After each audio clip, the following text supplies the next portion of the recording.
Hey guys, Damien here. So this video, I'm gonna go back inside and show you guys what's on my computer on my notes that I took from several months back. The question that I asked was the JDL ever considered the most dangerous terrorist organization? And I'll let you guys know what I don't care what Google says now. I'm sure their answers change because people were probably never asking that question before I was.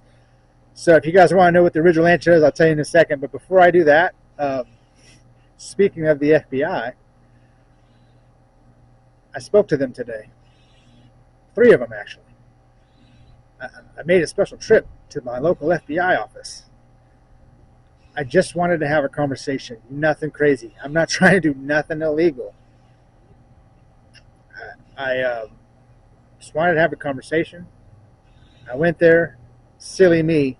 Should have realized doors are going to be locked, and there's a note on the door that says, for walk-ins or deliveries, call this number. So I did. I called the number. I got the runaround. Got transferred to somebody else. Spoke to him. When I started speaking, he understood what I was speaking about. Sounded like it was going to be legit. He said, all right, you need to call this person, hit this number, blah, blah, blah. I go through the whole rigmarole of giving my name and address and all that information. You can't give information unless you're willing to give yours, which I did. I got nothing to hide. I'm not trying to do nothing illegal. I'm just trying to find out stuff, guys. It took me a while to figure out if this was good news or bad news, because it hit me. Even though I kind of knew what to expect, it still hit me hard. And what I'm talking about is the fact that they wouldn't listen. I started to listen, and before I can even get to the main part, they said, is this information that you got online? I said, it's information that no one's talking about that I researched, that yes, some of it is I did get online. She says, thank you, have a good day, and hung up. I did not even get a chance to talk to them about the terrorist organizations being with our government. And I think that they maybe thought maybe that's where the conversation was going, so they tried to cut it off at the head. But here's what I think is the good news. I uh,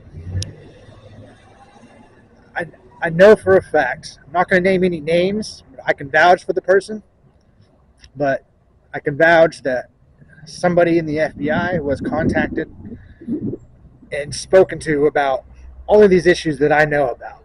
In particular, the JDL, the Koch, the Otzma Yehudit, Mordecai Vanunu. Here's the good news. They didn't know what I was talking about. They didn't know. And the reason why I think that's good news is because they do want to hide this from as many people as they can.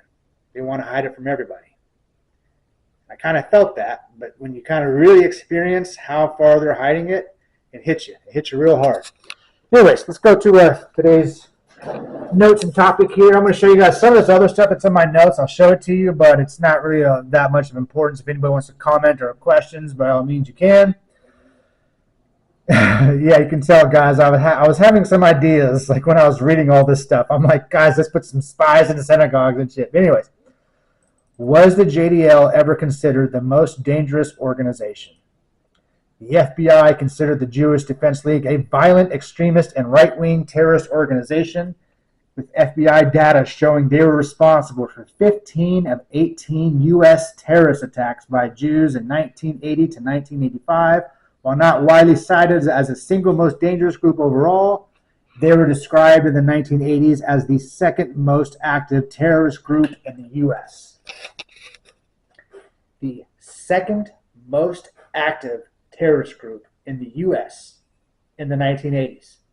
The same decade where I'm getting my indoctrination about how innocent and weak the Jews are and how we must protect them. In the meantime, my next video is going to be about a guy named Alex Ode, who has unfortunate connections with the JDL.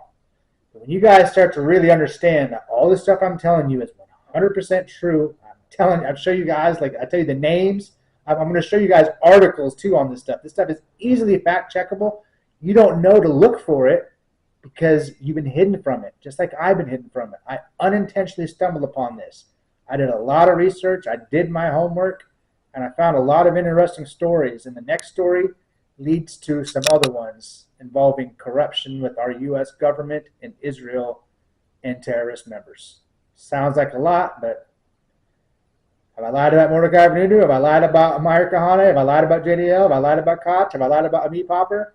Have I lied about Baruch Goldstein? Itamar Ben Gvir at Mar-a-Lago in December? Have I lied about any of that? Of course not. But anyways, guys, more to come later on. I'm going to make another video here soon. Hope everybody's doing well. I know it's a lot to take in, guys. You have to understand, I learned this information like 3 or 4 months ago. I've had a lot of time for it to sit with me.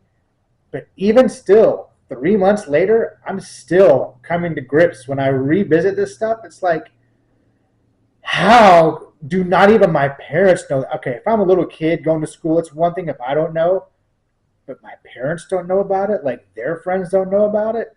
The FBI person I talked to, who's in his 50s, he didn't know about it. Guys, it's crazy. But anyways, more to come. Spread the word. Tell as many people as you can about this information. Take care.